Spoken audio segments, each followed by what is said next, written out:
कि इसके पृष्ठभूमि को मौर्य वंश की स्थापना से पूर्व पृष्ठभूमि के बारे में, इसमें सर्वप्रथम बात करेंगे कि ये जो मगध क्षेत्र था यहाँ पे किस वंश की स्थापना था? नंद वंश का, जिसके उस समय शासक कौन थे? घनानंद थे। वही उसी समय सिकंदर का आक्रमण बहुत तेजी से बढ़ रहा था, जैसा कि ईरान के क्षेत्रों को और अन्य क्षेत्रों को जीतते हुए वो भारत पर आक्रमण करने वाला था। जैसा कि हम बात करते हैं, जो गंधार का शासक था आम्बिक, उसको भी वो मतलब अपने अधीन कर लेता है, साथ ही साथ पोरस के राजा को भी अधीन कर लेता है। पीछे देख करके जो चाणक्य थे, जो तक्षशिला के प्रोफेसर थे, तक्षशिला के प्रोफेसर थे चाणक्य, वह वहां से मगध आते हैं। कहाँ आते हैं? मगध आते हैं, तक्षशिला विश्वविद्यालय से मगध आते हैं घनानंद से मिलने के लिए कि भारत पर जो सिकंदर का आक्रमण होने वाला है उससे भारत की रक्षा किया जाए। लेकिन इन सब बातों को इग्नोर करके घनानंद ने चाणक्य अपमान कर देते हैं। जो घनानंद था वो चाणक्य अपमान कर देता है और वो यहाँ से अपमान होकर जाने के बाद वो ठान लेते हैं कि हमें इस वंश को समाप्त करना ही होगा। जो कि उन्हें आगे चल करके एक बालक के रूप में लड़का दिखाई देता है जिनका नाम रोहित, जो मौत आगे चलकर बनते हैं। वह उन्हें 1000 कपार्सन वो खरीदते हैं। कितने कपार्सन में? 1000 कपार्सन में 1000 कपार्सन खरीदते हैं और उनको 8 वर्ष से शिक्षा दीक्षा देते हैं, 8 वर्ष तक। इनको ब्राह्मण ग्रंथों में निम्न जाति के माना जाता है, यानी शूद्र जाति के माना जाता है, जो कि यही आगे चल करके फिर एक महान शासक बनते हैं जिसके नाम से चंद्रगुप्त मौर्य के नाम से जाने जाते हैं। अब हम बात करेंगे कि ये जब सर्वप्रथम ये मगध आक्रमण नहीं करते हैं, जो चंद्रगुप्त मौर्य थे, ये सर्वप्रथम कहाँ आक्रमण करते हैं? पहले जो जैसा कि पूर्वी अफगानिस्तान और बलूचिस्तान पश्चिम जो क्षेत्र सिंध था, यह किससे प्राप्त किया था चंद्रगुप्त मौर्य ने? यह बलूचिस्तान और पश्चिम सिंध का जो क्षेत्र था, ये सारे क्षेत्र ये किससे प्राप्त किया था? वो सेल्यूकस के द्वारा, जो कि यहाँ पे वो अपना शासन स्थापित किया था। वही वो अपने हेलना नाम की लड़की, मतलब सेल्यूकस की एक लड़की थी हेलना, जिसका विवाह चंद्रगुप्त मौर्य के साथ करता है। हेलना किसकी पुत्री थी? सेल्यूकस की थी। किसके साथ शादी करता है? चंद्रगुप्त मौर्य के साथ। भारत को पहले विदेशियों से गुलामी से मुक्त कराता है, उसके बाद वह नंद वंश के नष्ट करता है। उसके बाद यहाँ पर मौर्य साम्राज्य की स्थापना करता है। मौर्य राजवंश की स्थापना होती है मगध में, जो कि एक जाकर के आगे चलकर के बृहद साम्राज्य की स्थापना करता है। हम बात करते हैं चंद्रगुप्त मौर्य के बारे में।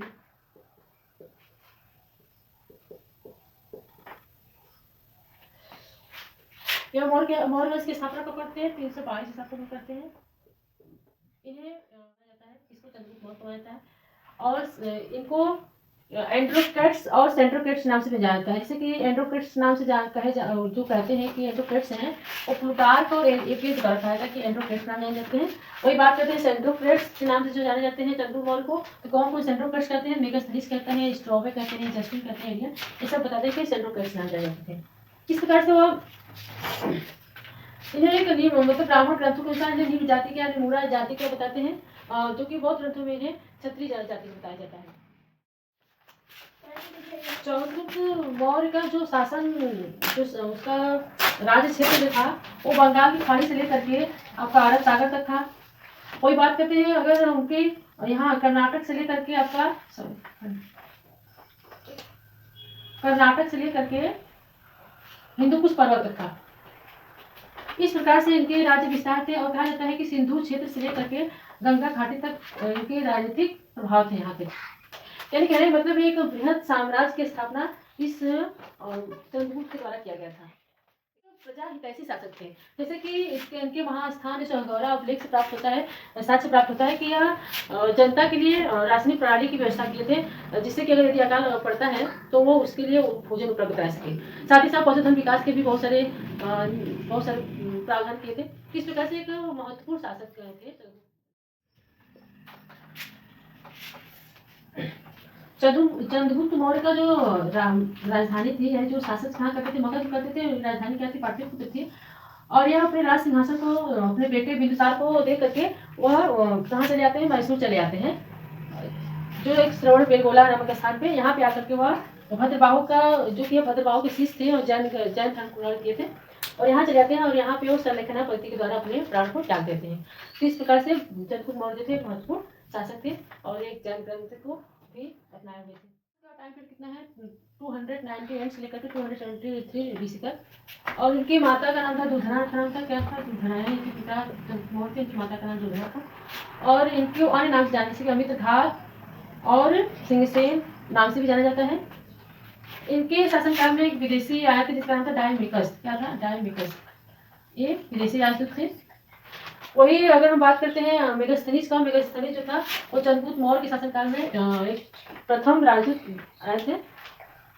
वही मेगास्थनीज की बात करते हैं तो चंद्रगुप्त मौर्य काल में आए थे विदेशी राजदूत के रूप में। इनके शासनकाल में डायमिकस आया था। और इनके शासनकाल में जो यहाँ पे अवंती का और यहाँ पर तक्षशिला का जो शासक था, और सॉरी गवर्नर था, तक्षशिला का गवर्नर कौन था? सुशील था। वही यहाँ का अशोक था।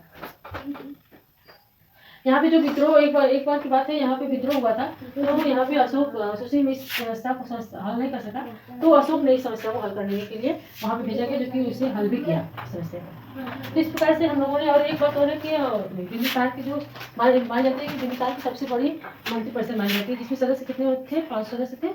और इसके मंत्री जो प्रधान मंत्री कौन थे? खल्लातक थे। कौन थे? खल्लातक। जाना मौर्य वंश के बारे में। मौर्य वंश के संस्थापक कौन थे? मौर्य वंश के पहले ऐसी क्या स्थितियाँ रही जिसकी वजह से मौर्य वंश की स्थापना हुई? साथ ही साथ में उसमें सबसे महत्वपूर्ण योगदान किसका था? और इसमें विदेशी आक्रमणकारी कौन भारत में आया था? इस सब के बारे में जाना। और अगली क्लास में जानेंगे सम्राट अशोक के बारे में, और भी और जो समझने वाली जानकारी उसके बारे में जानेंगे। तो आप हमको आंसर दीजिएगा कि चाणक्य की पुस्तक का नाम क्या था। और यदि आपको वीडियो अच्छा लगता है तो लाइक और सब्सक्राइब जरूर करिएगा।